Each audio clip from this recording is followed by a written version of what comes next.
That's quite enough of that. Hi guys, and welcome to Guild Wars 2 Little and Large. My name is Coops, and today I'm just going to literally get straight to the point, and we're going to be discussing the beta weekend. First and foremost, I will give you what you are here for, my review on the raids. Now, we'll just say that this is my review, so it may be a little bit critical.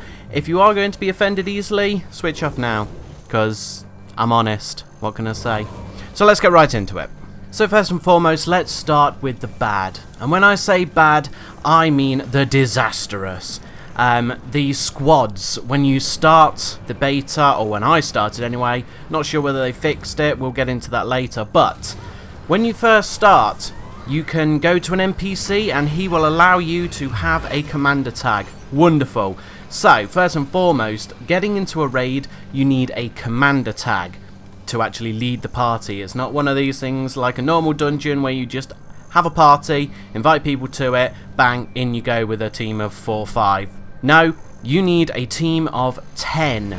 So you have to create a squad for this. Now, this wouldn't be so much of a problem if only they didn't completely screw it up. And I mean screw it up on epic proportions. So to begin with, you get yourself a commander tag by speaking to said NPC. He will give you the commander tag book, and you literally double click it and you then have a commander tag. This is for the beta only, so obviously beta players do not get an advantage over anyone else. No, they are not being given a 300 gold commander tag over someone who has only just started. Do not worry. Directly after that, you can then create yourself a team by flicking on your commander tag, and you've got a few settings, one of which is raid. So obviously you set it to raid, and then you can start inviting people to your squad, or they can start joining your squad, which is great. You can have it open or closed, so you can invite people only, or they can invite themselves, whatever. First and foremost, the issue I had with my very first team was that 11 people joined.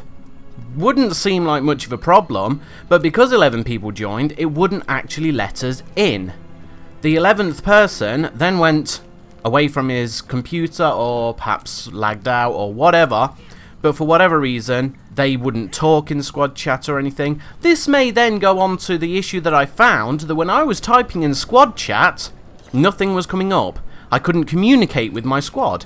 What the hell is that all about? If that wasn't bad enough, I then thought, you know what, screw this, I'll be the biggest man here, and I will leave the squad and just let them go and do it, and I'll get a different squad. Not an issue. You know what, we've got an entire weekend to do this. So I attempted to leave the squad. I couldn't. Literally, error messages everywhere. I just could not leave the squad. So we tried to go into the raid. We literally landed in the raid, and then it spat us straight back out into the verdant brink. So we literally couldn't go in. When we were spat back out, we weren't even on the same instance. So trying to get 11 people back into the same instance was a real pain in the arse. Especially considering we couldn't actually speak to each other in squad chat because it had bugged out. Great. The only way I could then get out of this team was not just log out of the character and then log back in. No, I had to shut the client completely to get out. So that was fun. So in the end, I thought, screw it. I flicked my own commander tag on, and I started building my own squad. There were a few guildies about, like Annie Nova, big thumbs up to you, Annie Nova, who were all too happy to chip in with me and help me along. It took us ages to get a team together. I mean, literally, like half an hour just to get a 10-person team, which is just like, what? But then you would imagine that a lot of people were actually inside the instance, so by the time I actually came to create a team, everyone was already in, trying to fight and whatnot. So anyway, we finally got in. All happy, all happy. We're in, everyone's there. So there's an NPC, he will give you ascended gear, which you can then choose the stats for. Fantastic. We had no idea what we were doing. What should we trait as? I don't know. We'd heard whispers that these bosses required a mix of builds. So we're like, okay. I just went berserker, and we went in, and I'm not kidding you, it took us ages to kill the red thing. Now I think that the red boss is condition damage only, so you can only actually hurt it with condition damage, which I wasn't really contributing much. But after a long period of whittling it down, we finally killed it. Great, happy, let's move on. We then went to the blue one. Oh my god! It was insanely difficult to beat. It's got this AoE skill, which is like, seriously, I swear it covers the entire map, and it will just one hit kill you. In the end, I had to switch up my armor and go to a tank build, power, vitality, toughness. I went to that, and the blast would take away about, what, 3/4 of my health? To which I had to then heal up, but we couldn't do any damage to him. So we actually discovered that you have to use a boon removal on him to do any damage to him. Me being the only one with a boon removal, it was difficult, but in the end some people retraded and we got that boon removal going. But he wasn't the one we killed next. We actually killed the green one next, just because he was a lot easier. He's probably the easiest one in my opinion. There was no real tactics to it, you just kill him and that is it. Then we finally defeated the blue one, and that is where it all went horribly wrong. Bearing in mind, by the time we'd killed these 3 guardians, we had been in this dungeon or raid or whatever you want to call it. We'd been there for 2.5 hours. I mean, it was insane how long we had actually spent inside that raid, just retraiting and changing up our equipment and all that just to kill these bosses. The only criticism I really got is that the bosses, their description, you know, sometimes they have a little description or icons underneath their name that are like a big tell, as in, you know, this one is condition damage, this one you can only kill if you remove a boon, or, you know, it gives you a little something to go off. No, none of that. You've literally got to work it out yourself. So I would actually like to see in the release that they actually give us a few hints as to how to defeat these bosses, because there's nothing worse than having to troll YouTube for a walkthrough, is there, people? No. Now, just going back to the actual team itself, after the second time that we wiped, because we wiped a hell of a lot, after the second time, the squad UI thing disappeared. Just vanished. Yet we could still speak to each other in squad chat, but we just couldn't see if anyone was downed or what was going on. Another major bug, which I'm hoping will be fixed, but I mean, with being this close to Heart of Thorns, you'd think, wow, seriously? It's still this buggy, and we've got literally 3 weeks to go. What the hell? But I accept that it is a beta, there will be errors, and that is the whole point of a beta, for us to test it, find the errors, and all that. That's great. ArenaNet, why don't you do a bit of testing before you give it to us, because all you're going to do is piss off your player base. Not being funny. So anyway, back to the bosses. So we killed, eventually, the 3 bosses, the red, the blue, and the green. Not necessarily in that order. So we thought, great, we've finally done it. 2.5 hours it took, but we've finally got there. Right, now, let's go. Let's go to the next section. Oh no, my friends. No. If each boss wasn't hard enough, you then have to fight the last boss, which is in the middle of the 3 pillars, right at the top. He is a combination of all 3 bosses rolled into one. So he has got this condition damage like thing, and he's got the AoE blast, and literally we just wiped every single time we tried to retrait, we tried to change things up. No, wasn't having it. By this time anyway, our team had got really bored and we had already lost like 4 people from the team, you know, and it's like, okay, why would you leave? I mean, okay, fair enough if they disconnected, which, by the way, you should have a way to be able to get back in if you do disconnect, being as though the raids themselves are going to take a long time. ArenaNet have said it themselves, they're going to take a long time. So the chances of people disconnecting during those raids is pretty damn high. You know, it happens. You know, sometimes for no reason at all, but it does happen.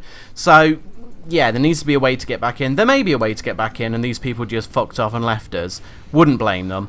But at the end of the day, it's a beta, and we've only started doing this ourselves. It was literally the first night that it was released. So, what the hell? Of course we're not going to know what we're doing. You can't can't sit there thinking, well, these are noobs. Yeah, we're all noobs where Heart of Thorns is concerned, especially with raids. But anyway, I'm not going to rant about them. So anyway, after the 2.5 hours of beating these 3 bosses and then to find the 4th, and we were like, oh my god, come on, you have got to be kidding me. We're like, come on, let's do this. We're just going to keep plowing on. We're just going to keep trying. Great, come on, let's go. No. ArenaNet decided, no, these guys have been in there for far too long. Did a team disconnect. We literally all disconnected and we were kicked out of the raid. Wonderful. So that's the story of basically how my raid went. I wouldn't say it was a rip-roaring success, but I wouldn't say it was disastrous. We got a little bit, you know, we got some experience behind it. So now I know that you're all dying to know my opinion of it, and a few of the guild members have said Coops' review is going to be like acid. Well, my friends, you are wrong. Completely wrong. Yes, I'm a bit miffed about the commander tags and the squads. That wasn't great. Needs looking at. ArenaNet are probably more than aware of it. Fine. We went into the raid and it was difficult. It was challenging. We struggled to do it. Good. I cannot emphasize how happy I am about that. ArenaNet promised us challenging content, and that is what we got. It was challenging. You literally had to switch up your build to defeat a certain boss. It's the only thing that I've actually wanted within Guild Wars for so long. I was sick to death of Zerka or go home. You know what I'm saying? It's like, now there is a reason to be other builds in PvE, obviously, you know, because PvP, that's a completely different story and World v World. But in PvE, it was literally Zerka or that's it. Just stop playing. But now there's an actual reason to trait yourself differently, to give yourself that push to actually try out a different build and do different things with your character. The only issue I've got is that during the beta, I must have changed my build and armor, my entire team. We changed our build and armor several times. This poses an issue because legendary armor will allow you to change your stats at any time. Yes? True, right? But to get the legendary armor, you have to beat the raid. You see where I'm going with this? It's a vicious circle because I want the legendary armor so that I can change my stats whenever I want. But to get the legendary armor, I have to complete the raid. But the only reason I'd need to change my armor stats frequently is to do the raid and to complete the raid. So you see the issue here. It's a complete catch-22. It's a vicious circle. So I do think that when it is released, there is going to be a lot of elitist stuff, you know, with people going, well, no, you're a Zerka and we don't need a Zerka, we need a condition damage. Well, sorry, but all my equipment is Zerka. Well, GTFO then. And there's going to be people QQing saying, I can't find a team because my build doesn't suit the actual raid itself, and I'm not prepared to go out and spend a shed ton of money getting a whole new set of ascended gear when the whole point of me doing the raid is to get legendary gear so I don't have to keep buying new sets of ascended gear. So that's it, guys. That is my review on raids. I think kudos to the raids. Really, really good, and I'm really looking forward to actually taking part in the raids, providing I don't get the whole, no, you can't come and play with us because you're a Zerka Ellie and you suck. Because then I will QQ on the forums and, you know, title it Rage Quit or something. Something equally, you know, stupid. But anyway, I want to move on now to something a little less interesting, is the PvE side of things. Okay, so first I'm going to start with the personal story step that you get at the beginning of the beta. So it's the usual thing. You watch the long video, which I will flick up on the screen for you now. Mine bugged! I got the first part of each sentence and then it went quiet, so I'll play that for you now. Mordramoth. And then...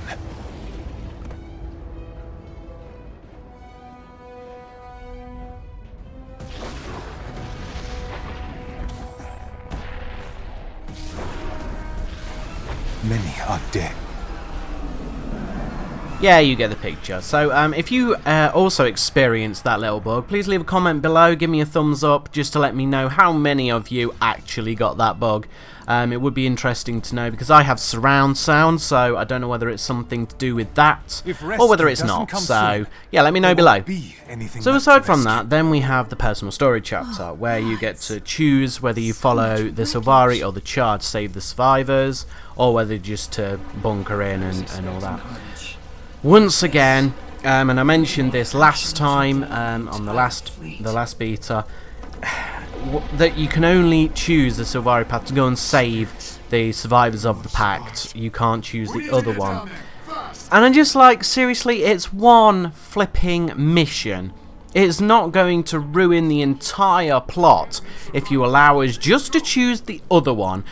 I mean, last time I was sick to death of doing that same like path within that mission, like for the fourth time, something like that, and yet again we're forced to go through it again, and I'm just like, I'm bored of this, so sodding bored.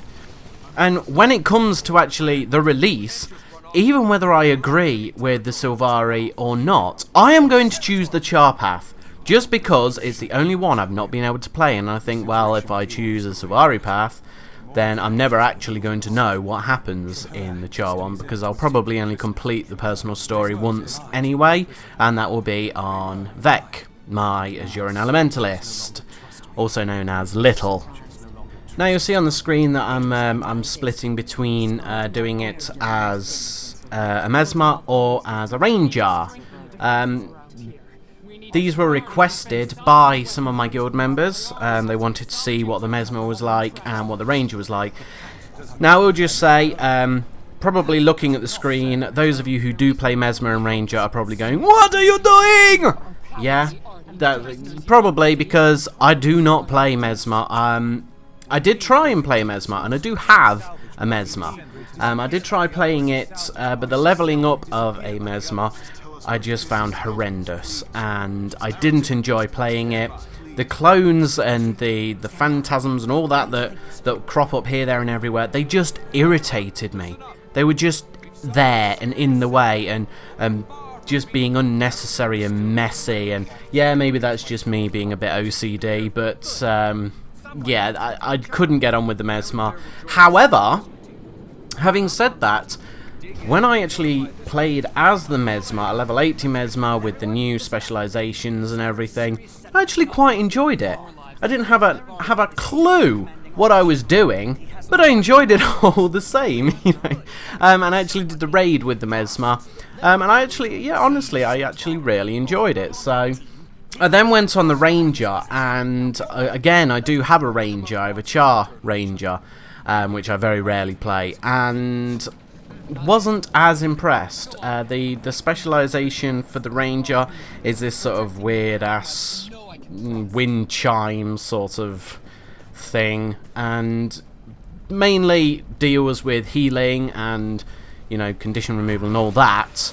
Very little actual attack, so it's not as good as the whole Necro thing. So the Reaper, I prefer the Necro over the Ranger, and again, I don't think Ranger is something that I will actually be playing any more of. However, the Mesmer may actually pique my interest, and I may well go on to play as a Mesmer, if only for a little while. And finally, because I have wanged on for quite long enough, I just want to very quickly cover the the Verdant Brink map that we were given. Now we were given the same map this time as we were last time. The only slight difference is there were no achievements. As you all know, I'm an achievement slut. If there is an achievement to have, I will do everything I can to eventually get that achievement. Now, because there weren't any this time, I was like, you know what? Why even bother? Well, what's the point? I've done it all anyway. I did it last time. It's the same map. There's no extra tiers to it. I thought there would be a higher tier and a lower tier of the map so you could, you know, explore that whole section. But no, you get the middle tier and that is it. So I thought, why bother going through all the palaver and the rigmarole of actually going out of my way to get the gliding, to get the mushroom jumping, to unlock all these things? The game's going to be out, well, the expansion's going to be out in 3 weeks' time, so I might as well just wait for then, rather than do it all again, knowing that all this progress I'm making is just pointless, and I'm not gaining anything from it. I don't know why ArenaNet chose not to put in achievements again this time, because I loved that, the fact that, okay, I'm playing the beta and I can actually get a few achievement points on my account. Kudos, awesome, I like that. I did say in map chat when I first went in, what, no achievements? And someone actually said, good. And I was like, okay, that's quite interesting. Why do you think that, and why would you say that? And he says, well, basically, the achievements last time put pressure on us to actually do stuff, and I was like, well, actually, I think the opposite. I'm quite contrary to that, and I think that it gave us sort of like a guidance of where to go and to try things out and what to try out and everything. It gave us that sort of step-by-step thing that says, right, okay, first you go to this and then you just follow the chain round and then you get the achievements, and I thought that was really good, but other people didn't, you know, so I really would like to know why ArenaNet chose not to put achievements in this time. Maybe there was a few people, I don't know, as you well know, I do not go on the forum, but maybe there were people on the forum saying, why are these characters or these people who have pre-purchased getting additional achievement points over us who haven't? Are we then getting an advantage over them? I think for the very small amount of achievement points that we actually got for it, it's neither here nor there, but I don't know. So also leave that in the comments below. What are your thoughts on the whole achievement points for the beta last time and not having it this time? Is it good? Is it bad? Do you like it? Do you not? Let me know down below. I will just say I played PvE for all of about half an hour before I decided, you know what, I just can't be bothered. There's nothing here for me, there's nothing for me to try out that I haven't already tried out, and there's nothing driving me to carry on playing, so I have not been on the beta since. So I've literally played it for the equivalent of a day, and then that is it. So if you were thinking of buying the beta before now, to actually, you know, pre-purchase and get into the beta, I think it's a good job you probably didn't, because it was a bit disappointing. But I'm hoping that the release of the game is going to be so much better, and it's going to give me lots of achievements to do and lots of things to put videos out about. So I'm really looking forward to that. So that's all from me, guys. Thanks for watching, and I will catch you next time on Guild Wars 2 Little and Large. Ta-ta! Thanks for watching, guys. Don't forget to click like and subscribe. And leave us a comment below. Then click the related video for more laughs at our expense. I will do. Ta-ta! Cheers!